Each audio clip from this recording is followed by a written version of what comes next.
मैंने आपके सामने एक मंत्र बोला है। इस मंत्र की एक उक्ति है जो प्रायः आपको लिखी मिलती है, कृण्वन्तो विश्वम आर्यम। मानव मात्र को वेद माता आदेश दे रही है कि पूरे विश्व को आर्य बनाओ, संपूर्णता में आर्य बनो, पूर्ण आर्यत्व को धारण करो। और ये आर्यत्व क्या है? कई बार हमें लगता है कि जैसे इस संसार में और मत संप्रदाय हैं, वैसा ही एक संप्रदाय आर्य समाज भी है।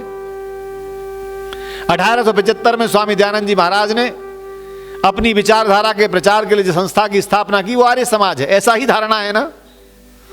यही तो लोग मान के चले आते हैं। जब हम समाज शास्त्र में पढ़ते हैं तो उसे समाज सुधार आंदोलन के नाम से बताया जाता है।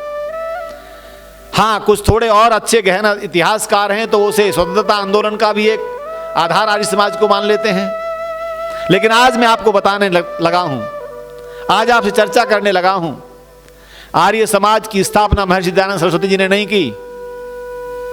आप कहेंगे विनय जी क्या कह रहे हैं? हाँ, आर्य समाज की स्थापना महर्षि दयानंद सरस्वती जी ने नहीं की। आर्य समाज की स्थापना परमपिता परमात्मा ने की है। क्या आधार है मेरी इस बात का? वेद में कहा गया, अहम भूमि मदाम आर्याय।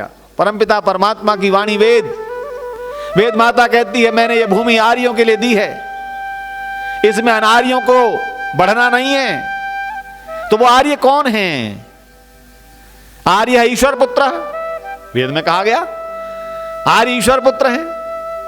और संस्कृत के व्याकरण के आचार्यों ने बताया, आर्य शब्द में री गतौ धातु है, और री गतौ का अर्थ है गतेश त्रयो अर्थः, ज्ञानम गमनम प्राप्तिश्चेति। गति के 3 अर्थ हैं, ज्ञान पूर्वक गमन करके लक्ष्य की प्राप्ति करना। अब जरा विचार करना, संसार में विचारशील मनुष्य जब कोई कार्य करता है उससे पहले विचार करता है कि नहीं? जानकारी प्राप्त करता है कि नहीं? ज्ञान प्राप्त करता है कि नहीं? लोगों से चर्चा करता है कि नहीं? जब भी कोई छोटा भी कार्य करता है तो उसकी जानकारी लेता है, ज्ञान प्राप्त करता है, और जैसा उत्तम ज्ञान उसे लगता है उस पर चल करके वो लक्ष्य की प्राप्ति करना चाहता है। जब मनुष्य जैसा उत्तम जीवन मिला हो, जिसमें हमें विचार शक्ति मिली हो, तो क्या हमें जानने की आवश्यकता नहीं है कि हम जाने कि हम किस लिए संसार में आए? तो जो संसार में आने का प्रयोजन जानना चाहता है, संसार में जीने की धारा जानना चाहता है, संसार में करने योग्य कर्मों को जानना चाहता है, कर्तव्यों को जानना चाहता है, वो आर्य है। और जान करके जो कर्म में प्रवृत्त होता है वो आर्य है। और जिसका जीवन लक्ष्य की प्राप्ति तक, उद्देश्य की प्राप्ति तक जाता है, वो आर्य है। तो बताइए, ये आर्य कब से है?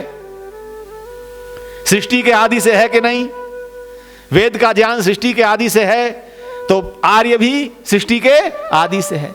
और जब आर्य जिस समाज में रहते रहे होंगे,